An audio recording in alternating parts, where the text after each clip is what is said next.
So, Jim, we're here in a parking lot and looking at solar panels on both sides of us. What's going on here? Well, what we did on the campus is we actually installed solar parking shade structures. Okay, so basically it's a parking lot canopy that provides shaded parking, but there's solar on the rooftops. Give me a feel for the costs and the nameplate capacity of something like this. Across the three campuses here at the Contra Costa Community College District, we did about 3.2 megawatts of solar.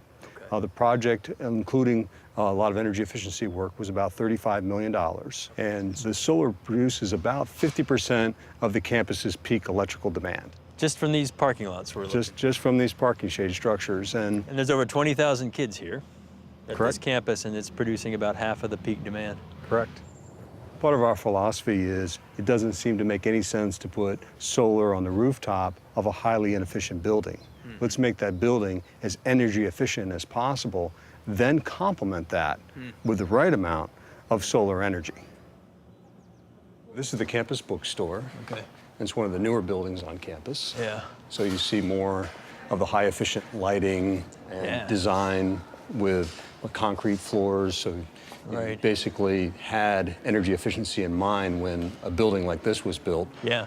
Probably the first thing I notice when I look up at the ceiling is the daylighting. So you have skylights. Right. And so the use of daylighting is one of the new designs for energy efficient buildings that basically takes advantage of natural light so that you don't have to light the space. Sure. And then around that, you complement it with highly efficient fluorescent lighting. This is a third generation T8 fluorescent light and very low wattage, but it still provides great lighting quality. We've gone in and retrofitted all the lighting on campus. And so the annual savings to the school is about $134,000. Every year, they're saving 134 grand just in lighting. Exactly. And about every 3 to 5 years, you can typically go back through a building and retrofit the lighting. Lighting is one of the technologies that has rapid advancements and has very good paybacks economically. So how does a community college or an educational campus afford the front-end cost of something like this? The campus doesn't have to put any upfront capital in. They can use a contracting vehicle that's legislatively approved called a performance contract. Okay. Which basically allows a campus like this to use the energy savings to fund the cost of the project, as long as there's an energy services company like Chevron Energy Solutions that will guarantee those savings if they don't show up. So we have to make sure that our engineers do a good job of designing the project so that we're using technologies that we believe in, that are proven, that we know are going to perform, and if we do a good job installing it, the savings should materialize. And if they do, the campus is happy and we're happy. But if they don't show up, then I'll write the campus a check for that shortfall. Gotcha. And I write very few checks. This campus, why aren't there more like it? What's holding that back? What are some of the incentives and things that can be used to move it forward and accelerate it so that it propagates more quickly than it has been? The key point is that the energy efficiency technology are economic today. Right. And I don't think anybody debates that. Yeah. They're just not being widely deployed. My feeling is that the more success stories we have, the more demand that will be created.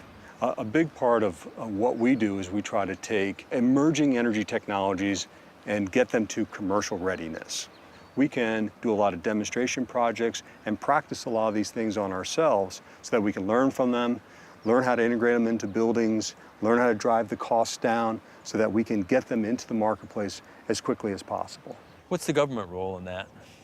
Well, I think the government has a key role in helping to advance the development through incentives and subsidies. Just like any new technology in any industry, it needs that help initially, that boost to get it through, those early development years, kind of what we call the valley of death. Right. Where many technologies that might solve real problems go to die. What can I do that matters? Well, one is using technology wisely, using things like energy controls to turn lights on and off when you leave a room, programmable thermostats, All those things are existing technologies that will allow you to manage your energy costs and your utility bills much, much better than doing nothing. That's how we're going to really manage behavior, is through technology. And energy efficiency projects save money. They reduce greenhouse gas emissions because we're buying less power from the grid. And so there's a tremendous amount of benefits in just simply focusing on using energy more wisely, and it's not going to change your comfort and your lifestyle whatsoever. Right. Look out 20 years. What would be success? Well, I think success would be widespread adoption of the proven energy efficiency technologies that we have today, from lighting to heating, ventilating, air conditioning, to energy control systems. We'll probably have a pretty prolific smart grid at that point in time, where we're using smart meters to better manage load. And I think there'll be an explosion of applications that'll go over that smart grid that will make it very simple for consumers to manage their energy needs. I don't think we can save our way out of the growing demand for energy, but we can certainly extend the life of our supply chain, and by using energy more wisely, we're going to be able to manage price volatility, price predictability, and drive better economic decisions, for all consumers.